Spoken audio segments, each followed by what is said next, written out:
We are live on postwrestling.com, youtube.com/postwrestling, patreon.com/postwrestling. How are you, John Pollock? I am doing tremendous. Give me 1 second, please. Introduce yourselves to the audience. Hello, audience. My name is John Pollock. I am an aspiring media personality here on the Post Wrestling outlet, along with Wai Ting. And this is our Café Hangout, where each Thursday at 3 p.m. Eastern, we go live for our double-double, ice cap, and espresso members of postwrestlingcafe.com. And some of you may be listening to this on Friday if this is the audio version, but it's Thursday live that you get the video version. This was typically we go up here live at about 3 o'clock Eastern. But I wish today we actually went an hour earlier, because if you could have seen the scene here at the post office just an hour ago, it was violent. There was bloodshed Everywhere. Wai Vials, urine even. Wai pissed himself.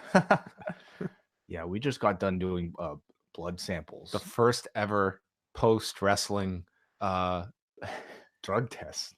Could we define these as drug tests? Not really. There's more health. Are they searching for that? They're body checks. We're in the midst of getting insurance for our company, and therefore we have to go through unbelievable amounts of hoops. It's beyond annoying. It shouldn't have been, but I would say this one in particular was incredibly obnoxious because we were they double booked us. They wanted to make it convenient by sending a nurse to our house to be able to do this.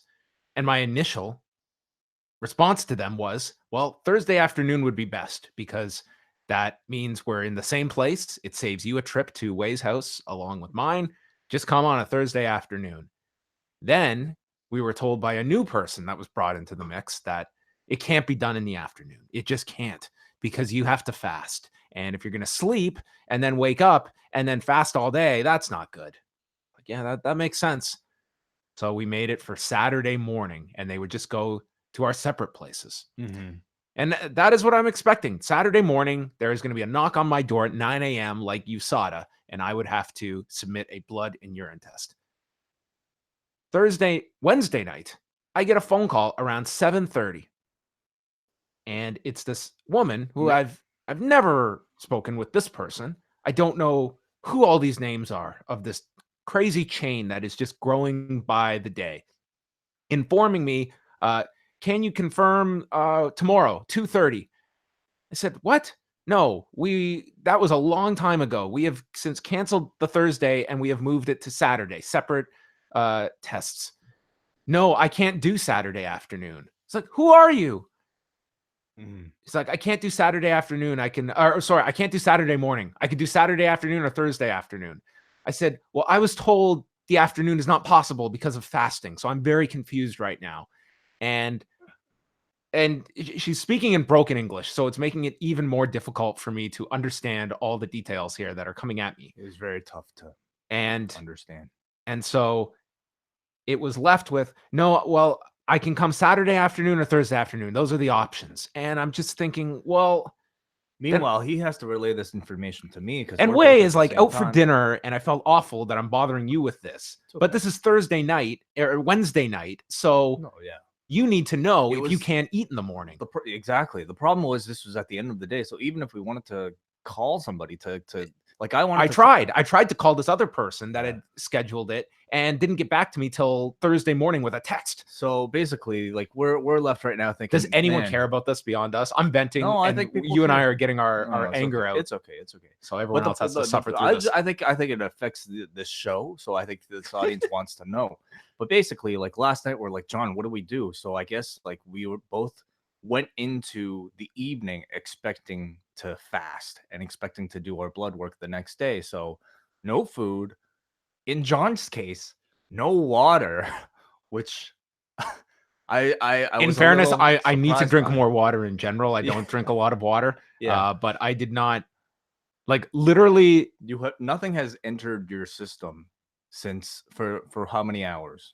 Well, 24 hours. I ate something around midnight last night, so we're talking about 14 hours. 14 hours. Okay, well, that's a little over. just the required amount. But anyway, we get there. She gets here. We get her blood work done, and she says, "What have you eaten?" And she goes to me. She was asking me about the water. I said, "I haven't had any water since yesterday."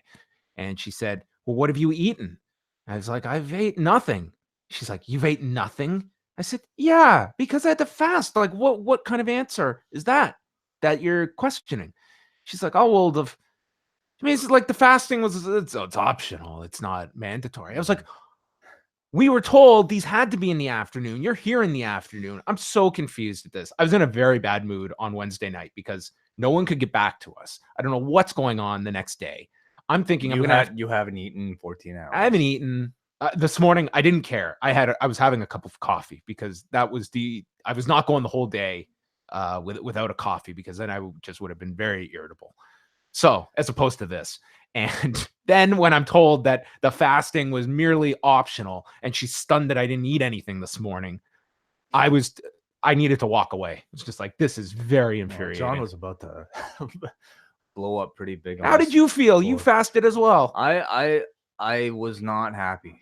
I was not happy about it. And you had to come over here earlier today to be here for this because they scheduled it at my place. The good thing is that we don't have to do this on Saturday now, so I could sleep in on Saturday. I made sure of that because I was thinking that I was going to do this Thursday and someone was still going to show up Saturday morning, because the communication is non-existent of all because it's like from one insurance company, then they outsource it to this company that does the testing.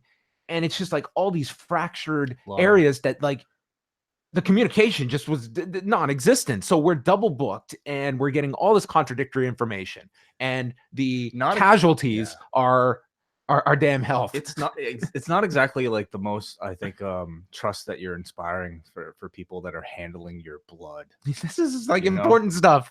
But oh my God. Listen, we're through with it. I think everything. If our tests come back with picograms in it. Yeah. But nonetheless, we made it through. We had a bit of pizza prior to this, so just wanted to kind of convey our current state to everybody who's watching or listening to this right now.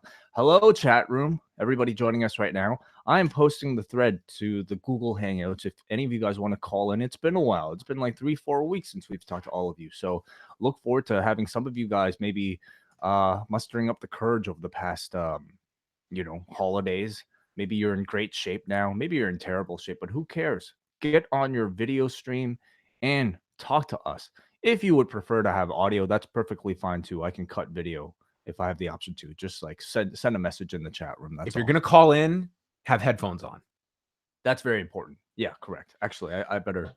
Yeah. Anyway, so let's John, what are some things you want to talk about? It's a big week in wrestling. Well, certainly the big topic this week is everything involving All Elite Wrestling. We're seeing a few more details come out about kind of just a lot of questions that people have. And to be quite honest, a lot of questions even I'm getting that I'm sure the company has not decided upon yet. Just all these different factors. When you're launching a promotion, you can come up with all these different areas. And I think it speaks to what they have ahead of themselves. But their first show will be May 25th, Double or Nothing. Everyone is looking at what is the TV outlet going to be. And from the messaging of Cody during the media scrum, where he was very much hinting that, there's something there that it sounds like may not be signed, but there are suitors at the table. Mm-hmm. Chris Jericho kind of insinuating that. He was on Busted Open Radio today, pretty much stating that, I would not be joining this if they didn't have something, if they were planning for something big. So yeah. I can't tell you if something is signed or not. It seems like it's not official yet, but I am expecting them to have some kind of an announcement. And Cody even went so far as to say, when asked about it, that, at the rally, they knew Chris Jericho appearing would be a bit of news, and that they want to roll this out strategically. And I would imagine that the TV deal is going to be kind of the next big hurdle to cross. It's probably something they'll announce at the show, or do you think earlier? Oh, I think earlier. I would think earlier than that. Yeah.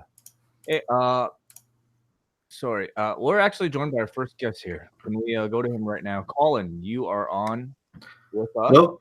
Yeah, what's up? Good, man. Good. How are you guys? Doing well, Colin. What did you want to chat about today?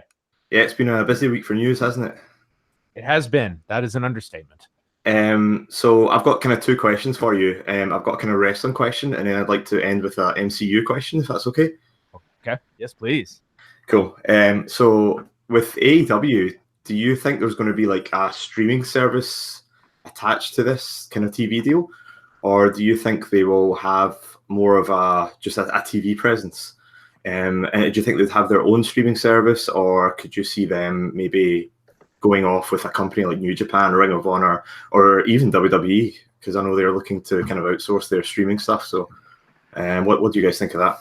I would be very surprised to see them, use their digital rights to strike a deal with an existing wrestling organization.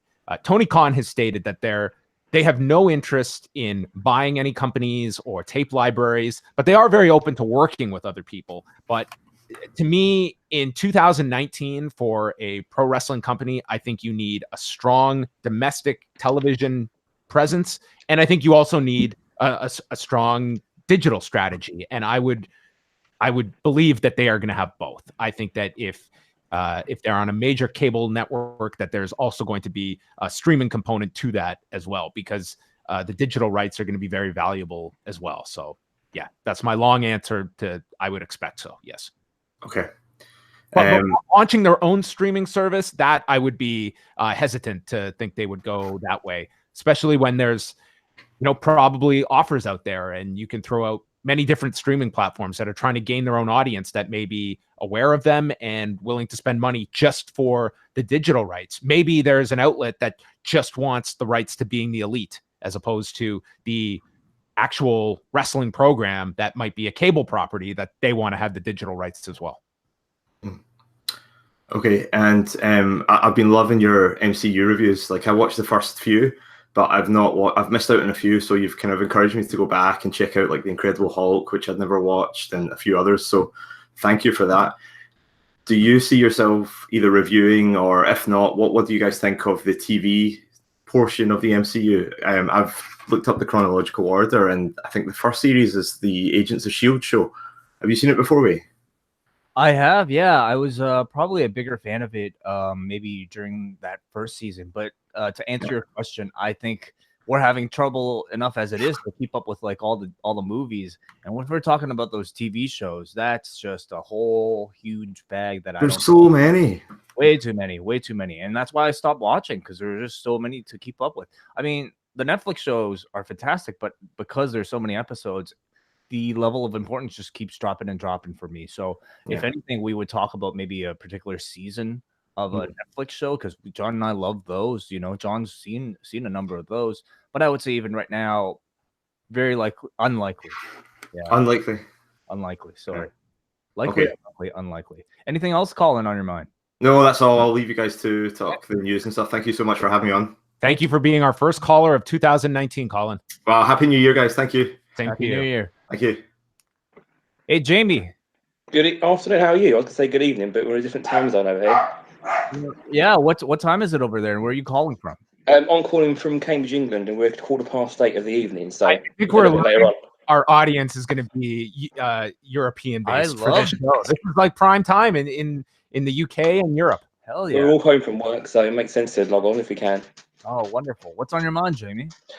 Quick thing, actually, going back to the MCU thing, Agent Carter, did you guys catch Agent Carter when it was on as well? Unfortunately not. I did catch the one shot, but I have not caught the series. Can you tell me what your thoughts are on Agent Carter? I thought it was really good. I thought it was quite nice, because I didn't see Agents of S.H.I.E.L.D. the first series, so it was quite good to actually see sort of a spin-off. But I think it's well worth watching. It's quite a short couple of series, so definitely worth checking it out if you want to.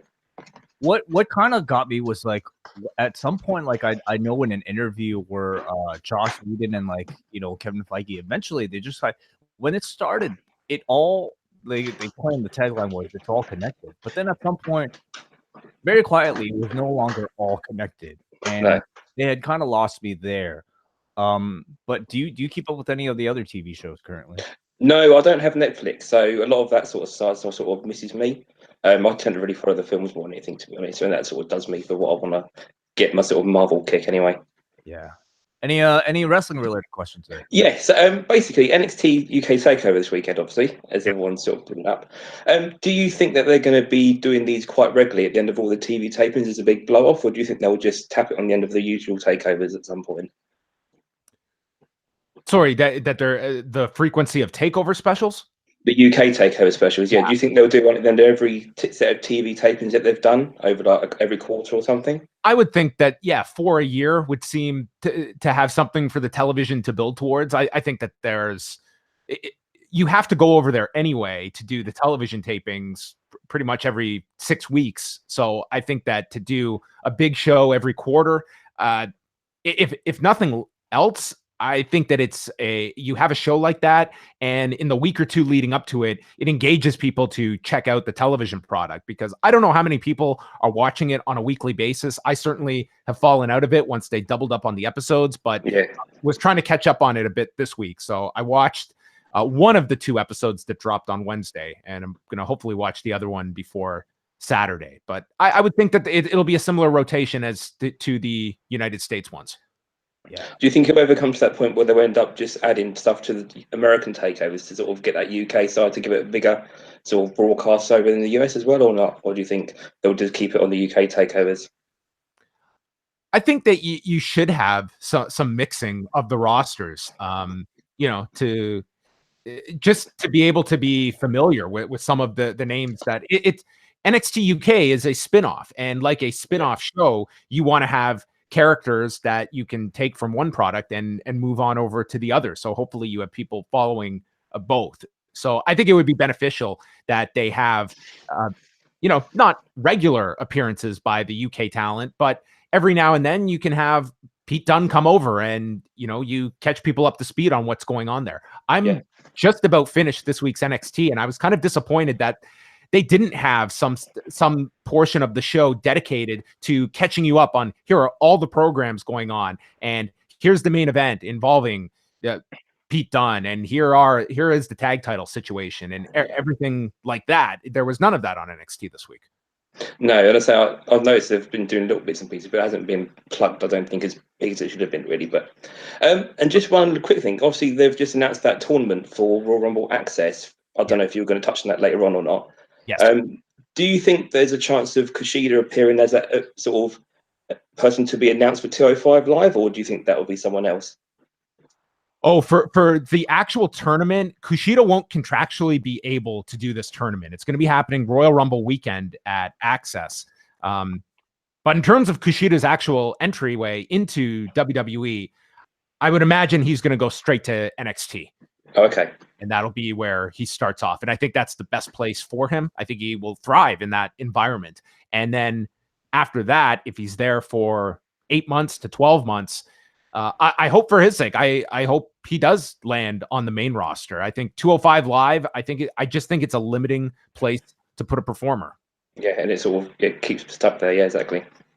Jamie, before we let you go, I'm kind of curious to hear from you, like locally, maybe amongst your circle of friends who watch wrestling, how much of a priority is everybody treating NXT UK? Well, me and 3 buddies were actually going up on Saturday, so we made it our priority to get in the queue as soon as tickets went on sale. We've sort of followed the British scene for quite a few years, so we've sort of been watching it come up and grow. So yeah, we were quite keen to go straight up as soon as we could, really. But generally, I think the reception over here is obviously there was that big contract thing earlier in the year about signing them up and stuff. But I think everyone is still fairly into wanting to follow it and keep sort of progressing it onwards, really. Would you say like people are treating it with as much importance, or maybe even more than your typical NXT, the American NXT? I don't know, really. I think it's still got that level of importance, and I think like normal NXT, I think everyone, because a lot of people have seen people grow up through the ranks, obviously on the smaller scene here. So I think a lot of people are behind it to see these guys go on to other stuff. Mm-hmm. So I think that's the thing, it's that pride knowing that you've seen them from nothing going up to the bigger stage. So I think that's mainly just the general pride. What's the match you're most looking forward to on Saturday? Main event, definitely. Yeah. The Pete Dunne match. Yeah. I'm interested to see what obviously goes on from there, because I think there was discussion of maybe Walter maybe debuting or something like that as well. I could see being one of the guys in the crowd. You want to have sort of that news element coming out of the show too, beyond just being a hot wrestling show, having some buzz coming out. And I think Walter having that, hey, look who's in the front row spot, he would be as logical as anyone to do that with and tease him maybe for a follow-up takeover show, for instance. Yeah, definitely. Yeah. But yeah, thank you very much. Well, thanks a lot for the call, Jamie. Take care. See you later. Bye. Let's just go over here. This is the card for Saturday's takeover card, which we will have a post show up Saturday evening with Martin Bushby and Benno, who will be reviewing that. Main event is Pete Dunne, Joe Coffey for the United Kingdom Championship. Mustache Mountain of Trent Seven and Tyler Bate against Zach Gibson and James Drake to crown the first UK Tag Team Champions. Rhea Ripley versus Toni Storm for the women's title. I think that should be very good. I'm very high on both of those women, and Rhea Ripley, I think, was excellent throughout the Mae Young Classic and had a much improved 2018. Dave Mastiff versus Eddie Dennis, and Travis Banks versus Jordan Devlin. That's a great singles match. So I think this will be a really hot show. And I can't say that NXT UK has felt like a hot TV show. At least not here. Not here. Yes, I'd be curious to hear from more followers of the UK scene of how much buzz there is. But I do feel this is the kind of event you want to have for a bit of a shot in the arm that people maybe have fallen off of the show, that it's a good jump back on point. Absolutely. I think like takeovers are great in that they're essentially like they operate as sort of your greatest hits of the talent that you have there right now for people who don't have the time or want to spend the effort to like keep up with the weekly show. 2 episodes a week. Are they still doing that? Yes. And they've got to stop that, because when they started it, I was watching that show every week. I was enjoying the show. And the first week they did 2 episodes. I just couldn't do it. And that was the beginning of the end for me trying to follow it each week. You don't want to make your wrestling feel like it's a chore for people to watch. Especially if like every match, I'm sure they're decent matches, but they're hardly matches that I think people will end up talking about after the fact. Takeovers are very different, at least in the North American, incarnation. They are great kind of, quote unquote, like highlight reels of, all your best talent on those shows. So I look forward to watching it as somebody who doesn't follow NXT UK regularly, to see like, what people like, Joe Coffey and Eddie Dennis and Dave Mastiff have to offer that I wouldn't normally check out. You may have heard the tournament that Jamie had mentioned there. So Royal Rumble weekend, they are doing an access or throughout the weekend, and they've announced a When Worlds Collide tournament. So it's going to start on the first day of access. They'll do a battle royal with the 16 men announced, and the order of elimination will determine the seeds. And it's going to consist of talent from NXT, NXT UK, and 205 Live. So you're going to get to see some interesting matchups, and all of this will be taped for a future network special. And the talent they've announced from NXT are Adam Cole, Velveteen Dream, Dominik Dijakovic, which was Donovan Dijak, Keith Lee, and Otis Dozovic. From NXT UK, Mark Andrews, Tyler Bate, Travis Banks, Jordan Devlin, Zach Gibson, and from 205 Live, Cedric Alexander, Tony Nese, Drew Gulak, TJP, and a superstar to be named. That sounds awesome. You're going to get some awesome matches. I would almost argue like the venue is not where I would want to put such a great tournament like this. Like this in a 3,000 seat arena. That'd be a really awesome tournament to go to. 100%. Yeah. I mean, NXT, I think, is sort of in that weird space where we don't exactly know like what their intentions are with trying to make money. Clearly, it's not trying to make money off of this talent. I feel like sometimes it's just to give them things to do, because they're not necessarily always on TV or they don't always have matches booked. So good for you if you have tickets to that access. That's probably where I'll hang out most of that time if I have tickets there.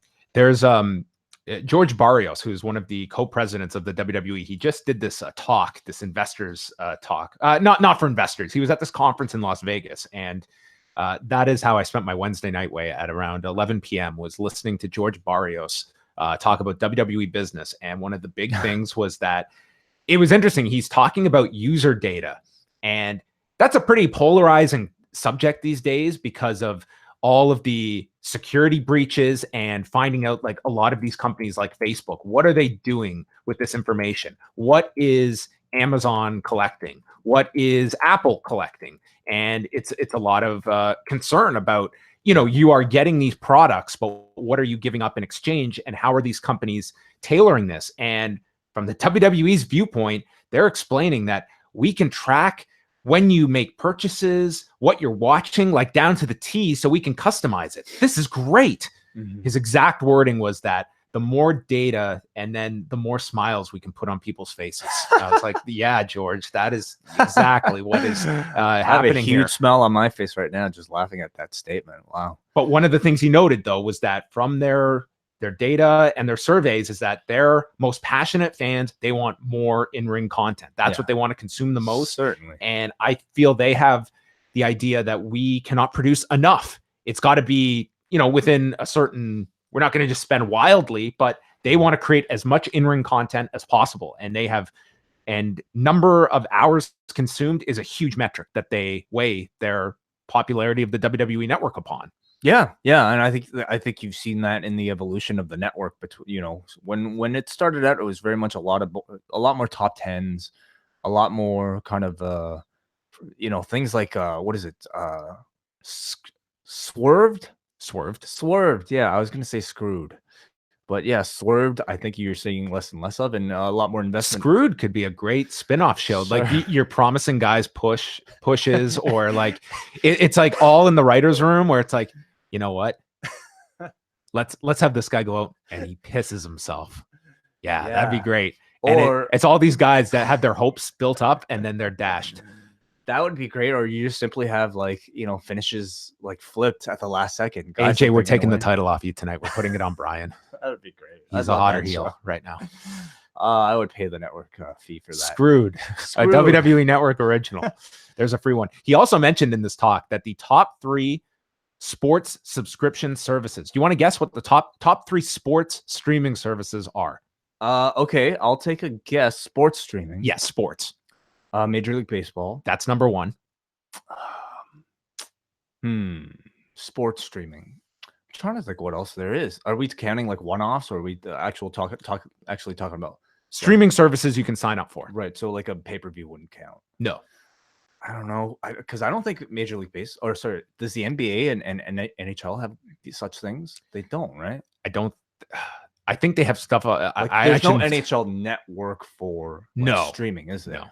No. Nor is there. You definitely know the next 2. Okay, it's the UFC and the WWE then. Which do you think is higher? WWE. Yeah, they said WWE, and they said UFC was a distant third. Yeah, okay. Which I find very believable. 100%. Like the last figure that was kind of out there was around 450,000 subscribers, and that was a year or 2 ago. When you also think about the effort and the sacrifice that I guess each of those companies have made, I mean, UFC is still very much a pay-per-view based business. It's entirely a pay-per-view based business, whereas they didn't put everything into WWE has gone all in, quote unquote. It also tells me there's a massive hole in the sports streaming industry that a lot of other leagues are missing out on. There is no reason an NHL or NBA shouldn't be competing with Major League Baseball. Well, I'm kind of curious, like what Major League Baseball has kind of set up with their TV networks, because I have to think that was part of the holdup with some of the other networks, right? I'm sure everybody at this point wants to get the jump on, OTT, but like how does Major League Baseball manage to, offer a game that I could also pay to watch on TV? Or I should be paying, they should be paying, or network should be paying them to watch on TV. It's also the fact that MLB Advanced Media, who are the engine, like they created this engine that is what powers the WWE network. I mean, they created this monster that has been able to take Major League Baseball's revenue. Like it's been a game changer for them. They have been at the forefront when it comes to streaming content, and the players benefit from it. It's an incredible system that they have been able to build.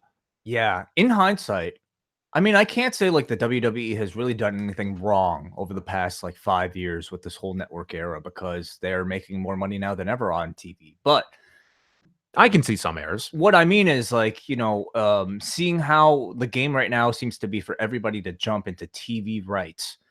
Could the WWE have kind of delayed their network plans in order to perhaps make more TV content, to try to sell more TV content? Okay, well, when they announced the network, this was the beginning of 2014.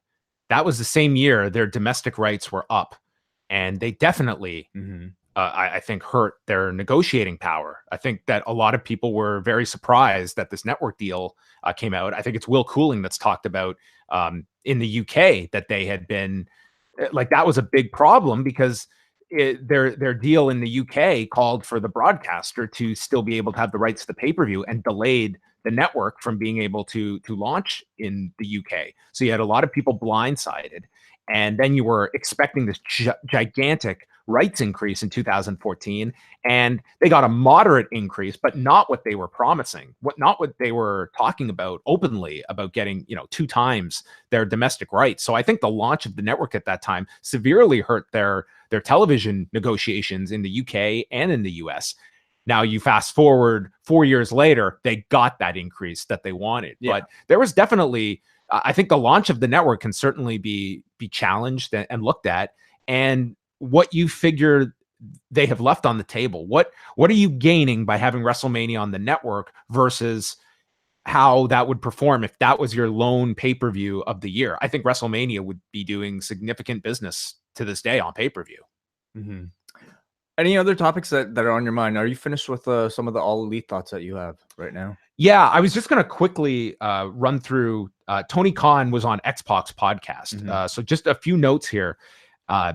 He brought up the fact that they want their company to very much have a strong focus on wins, losses, credible believability when it comes to records and streaks. And if you're not familiar with Tony Khan, I mean, he is heavy into the analytics industry with both the Fulham soccer team, football team over in Europe, as well as the Jacksonville Jaguars. So numbers are something he is very much connected to in his day-to-day business. So on a big scale. Yes, on a huge scale. So looking at, how you draw money, looking at the UFC wins and losses so much, and the fact that you brought up Bill Goldberg's streak when it was legitimate, like that can be something that really pushes your storytelling forward. He also mentioned getting his start when, he was tape trading at a very young age. Also mentioned here that they had no interest in buying any other promotions or tape libraries, and they're open to many different working relationships.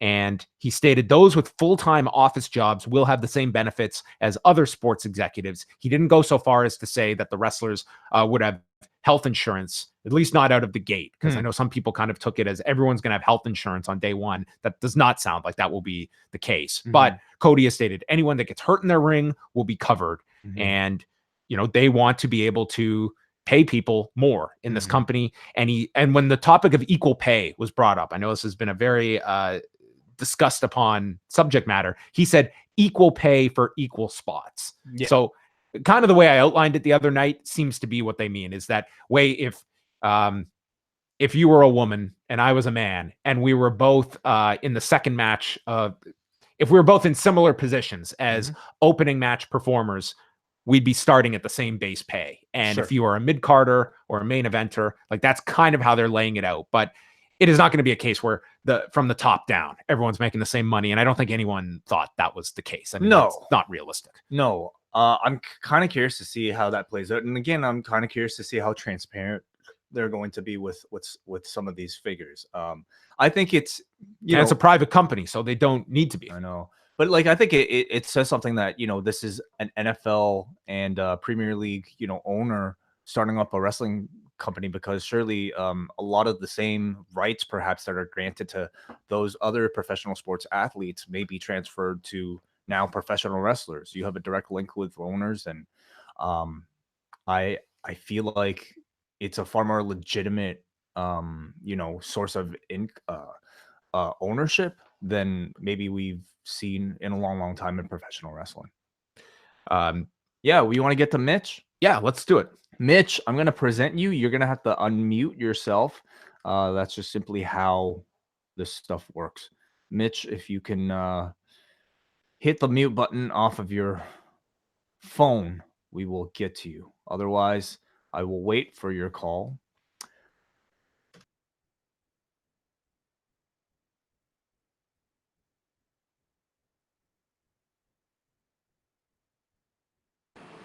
There you go. Can you hear me? There we go.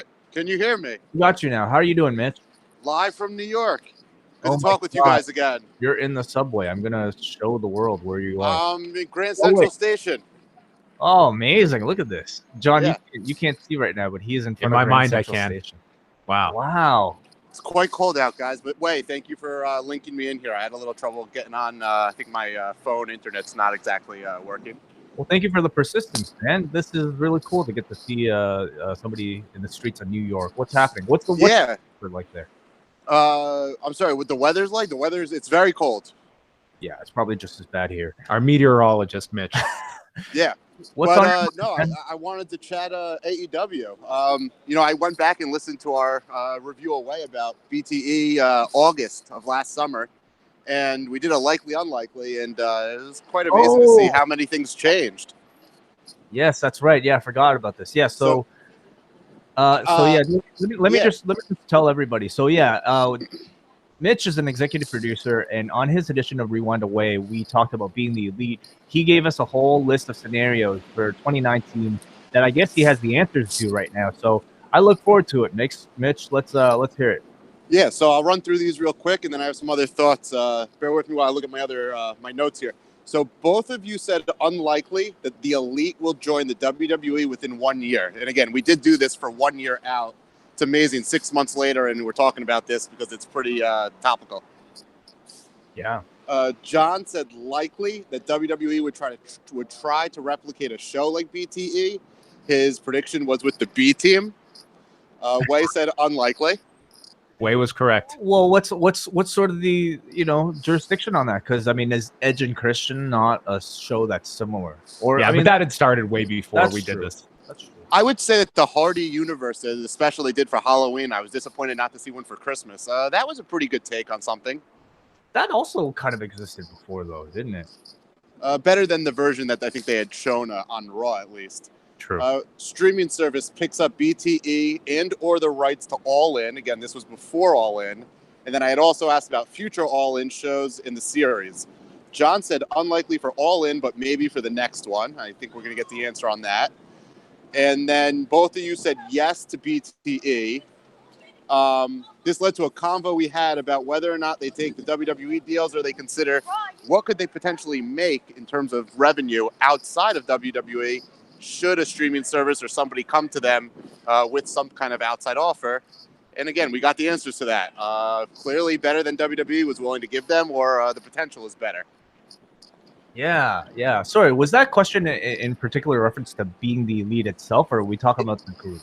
It was both. It was related to, so the question was whether or not a streaming service that didn't currently have wrestling would pick up the series, or whether it would pick up the actual event of All In.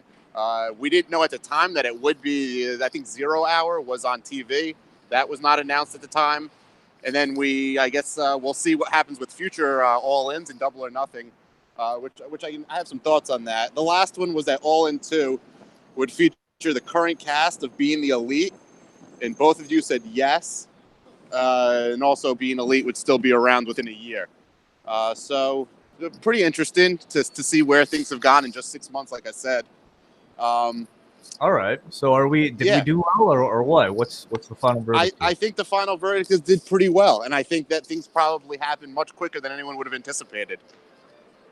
I'm kind of curious to hear your thoughts on the whole week that was, Mitch. You've been following this group for a long, long time now. What were your thoughts coming out of this press conference? I think the press conference went as good as could be expected. I think John really made some great points the other night about, the streaming held up. There was no real tech issues. The crowd being mic'd, that may not have been ideal. It could have been better. I didn't know if anyone saw footage that people shot on their phones, but it did sound pretty loud. So I was glad to see that kind of came across on social media. Regarding kind of what comes next, and I thought the Tony Khan interview was phenomenal. John, I would love to hear you two talk about old wrestling matches. The way he was quoting finishes and dates. There's only one other person I've ever heard do that, and that was you. So that was pretty impressive. He sounds like just a great fan, and I trust that he will empower the wrestlers, the Bucks and Cody, who he's gotten into business with, and kind of lean on them for their expertise and kind of really, he's not a dummy. He's a smart guy. The guy runs 2 professional sports franchises. He's into data and analytics. I'm curious to see how they use that to kind of market. I already saw Conrad Thompson's looking at kind of the data on what they can bring to a city with the star cast and with the fly-in rates, hotel deals. And that's interesting to me if they're going to start using that to plan their shows, see how many shows they do run in a year, and whether or not that's going to be a weekly, what weekly TV looks like. I'm curious to see how that shapes out. I think in terms of whether or not they'll have a TV deal announced, it's interesting that I looked at when television sweeps were last year for the major networks, and it looks like that was in May of 2018. And for those who don't know what sweeps are, that's when the networks get up front of the media and the people who follow them and reveal what their new shows will be for the fall lineups. I think that putting the Bucks and Cody out in front of a group of media could really be beneficial to a network. I would expect that to be the time when they announce, and that would be about 2 weeks or so based on what I looked at last year before Double or Nothing, which would be really good momentum for them. Yeah, I think that there's lots on the table at the moment in terms of what their next move is going to be, and yeah, gearing all of their attention on May 25th, which is going to be the first show. And I think that they've succeeded this week in terms of kind of controlling the news cycle and leaving people with a lot of intrigue and questions. And that's a good thing, to have those questions to see what is next. I thought that this was a really strong step forward with the talent announcements. And now you can have that ability to have some future announcements, so you don't just go dark now for a month. Yeah, and to piggyback on what we talked about last summer, and kind of what I just went through with the likely unlikely about streaming services, I really think that's where this ends up in the short term, and maybe it does get moved to a primetime spot on a big network. But if you look at like a Bleacher Report, and there were reports that Turner was one of the initial people in discussions with them. So if they do 100,000 views on average with Being the Elite, and that's 100,000 people that will subscribe to support this group off the bat, that is real good content and a product to have. If you're Bleacher Report Live and you're trying to compete with something like ESPN Plus or CBS Access, I just think there's so many streaming services available, whether it's the weekly TV or whether it's Being the Elite as a supplement to weekly television to build stories for the matches. I think that's a great way to kind of secure a niche market, which is what they're looking to do. I myself, I'm a big golf fan. So when they did the match on Bleacher Report, I mean, the whole golf community, golf Twitter, and that whole niche market joined in. I think that's so replicable with wrestling, and even more of a rabid fan base and a fan base like golf fans that are used to spending money on things. And we see that time and time again with wrestling fans willing to pay, what is it, $4.99 or $9.99 for the network now for WWE, but to join it and to secure up a nice chunk of subscribers to a service like that. The caution there is that if you take like the YouTube number is a worldwide number. Before we continue, John, just Mitch, I'm gonna have to let you go right now. Just the background noise is a little bit loud. As much as we love the streets of New York. Oh, sorry. I can step inside. I think we're gonna have to. We got to wrapping here, anyway. Mitch. But thank you so much, Mitch, for the call. I'll let be well, guys. Answer. Be well. All right, thanks a lot, Mitch. We appreciate the call. I was going to state there that if you look at the Being the Elite number, that is a worldwide number on YouTube, and whatever that number is, and it's views. It's not necessarily uniques. Yes, exactly. And as well, you're looking at retention for, let's throw it a BR Live, for instance, Bleacher Report streaming service. That's not available in all markets. You and I can't get BR Live. We can't get ESPN Plus presently. So there's also that I feel having television is very important, because this is still a group that is trying to build and grow their audience. And I see streaming as an option today that is very lucrative financially, but the trade-off is that you're going to have a more limited audience. Yeah. Absolutely. That's what the UFC is about to endure on ESPN Plus. That's what Bellator has on DAZN. On a smaller scale, it's what kind of we notice when we do our cafe shows versus our free shows. You know, we often kind of think about what shows we put on the cafe versus what shows we put out for free on our free feed. And you know, knowing that by putting it on the premium service, we are of course sacrificing a reach, but there's certain content that I think fits better with a premium model, limited audience, and content that fits better as a free model for a wider audience. So I think it's also interesting, like, because what is it? Nick talked about in the scrum after the press conference how he still currently Nick Jackson. Yeah, he doesn't know really what kind of the frequency of continuing being the elite will be once he takes on this new role as part of All Elite Wrestling, because I have a feeling that, you know, he would still want to keep it at very much the same. Like, I'm sure he would want to be very hands-on with the editing, the shooting of it all. Because if all that changes, I feel like he really changed the show itself. So he mentioned in the scrum, at least this time, that he could see himself maybe like, you know, maybe not necessarily doing a new episode every single week. But that said, you know, I'm sure you will still get something. Obviously, they'll have a TV show to produce, but will it be the same as being the elite? That remains to be seen. Well, yeah, and you brought up the fact they're not going to be on the road every weekend. Yes, so that kind of limits what is out there. And there's going to come a time that as they get more and more involved in this, spending all those hours, that suddenly becomes, you know, you don't have those hours. Yeah. And these are guys with families as well. Like the next year of their lives and beyond is going to be extremely labor intensive. So yeah, it's a great passion project. Being the elite has been tremendous for them. But long term, I mean, that it just gets to a point where is this the best utilization of my limited hours every week is shooting and then the editing process of this versus either ending it or being able to pass it off to somebody else to take over that role. Any other thoughts on the interview? With Tony Khan, that was about it. It was, you know, the guy comes across as a huge wrestling fan, and that is what has been clearly a big passion of his when you listen to this as well. So that's on X-Pac's podcast that you can check out from Wednesday. X-Pac 12360. Yes. So that was it. No like earth-shattering news or anything, but if you just want to get a sense of the guy speaking about pro wrestling, it's a good interview for that point as well. And maybe in the future we will get Tony Khan on the show.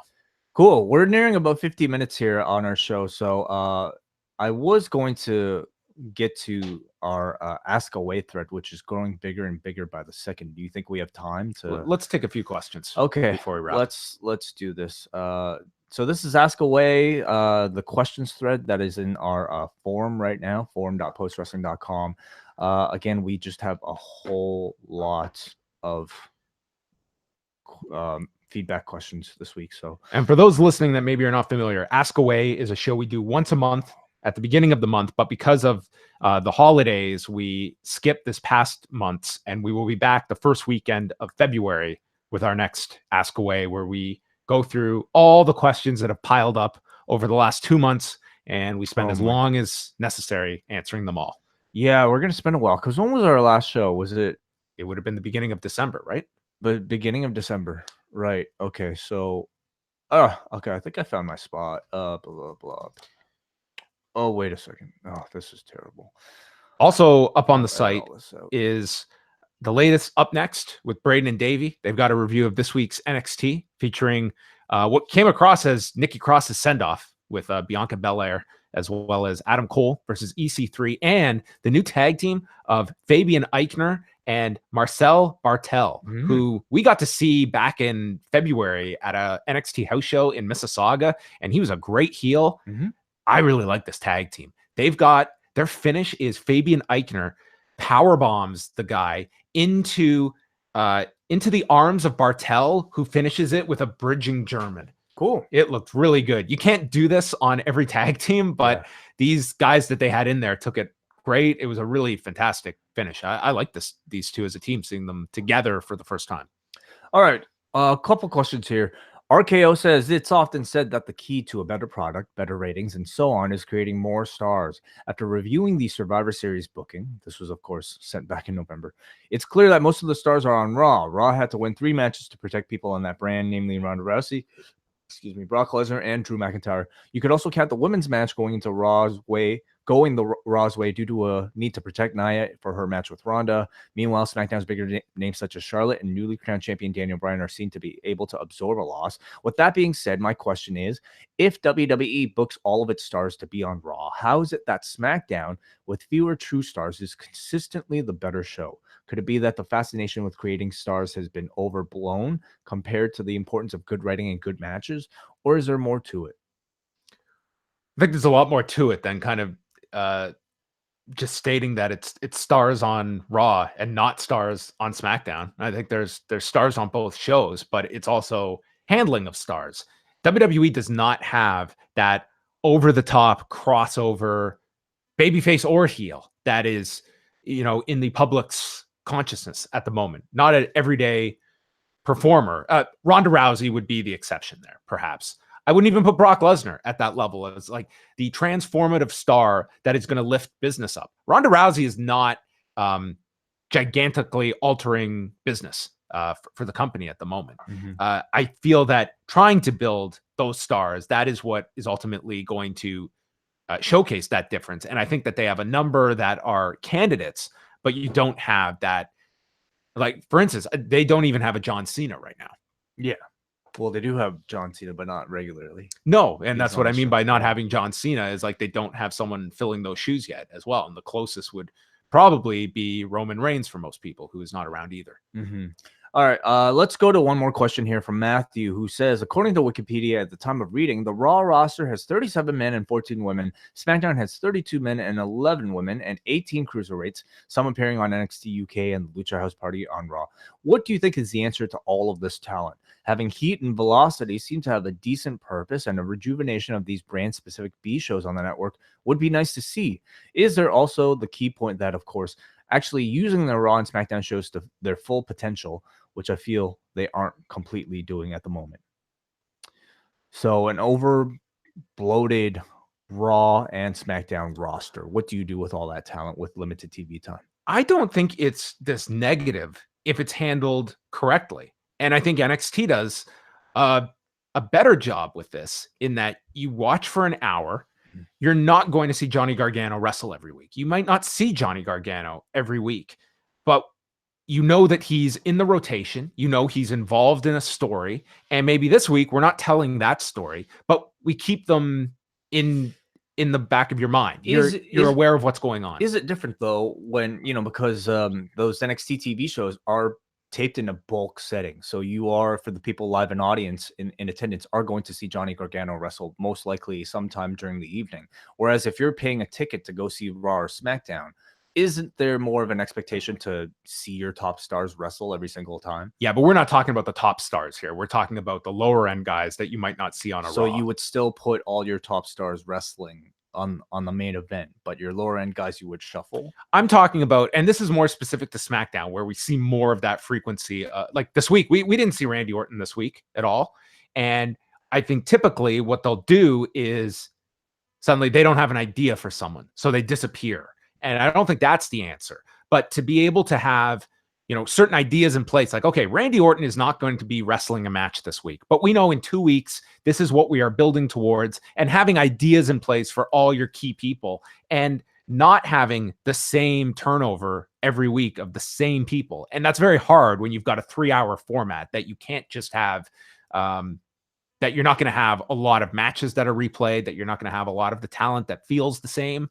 But having such a large roster, it should be the answer to people that believe it's stale or that there's too much of it, because you have so many different bodies that you can play around with, that even though it's a 3-hour product, last week's Raw and this week's Raw could have very different flavors to it because of such a deep and rich roster. Like, there's a lot of great talent that just sometimes, like the Usos, that are just shelved for months and you don't hear anything about them. That does nobody good. You're paying these guys, they want to be on TV, and you just don't have ideas for them because they're not, quote unquote, in the mix at the moment. Any other thoughts, John, before we close out? No, this weekend coming up, again, I guess the big show is the UK Takeover show. Other than that, it's a relatively quiet weekend. There's no UFC this weekend. There's no WWE. But it's going to get much busier in the next couple of weeks. Up Next just dropped their latest show, so check it out on their feed. Subscribe to Up Next. If you're listening to this on Friday, right now on the Post Wrestling Cafe, we'll have our Avengers review out right now with Brent Chittenden talking about the 2012 climax to Phase 1 of the Marvel Cinematic Universe, Avengers.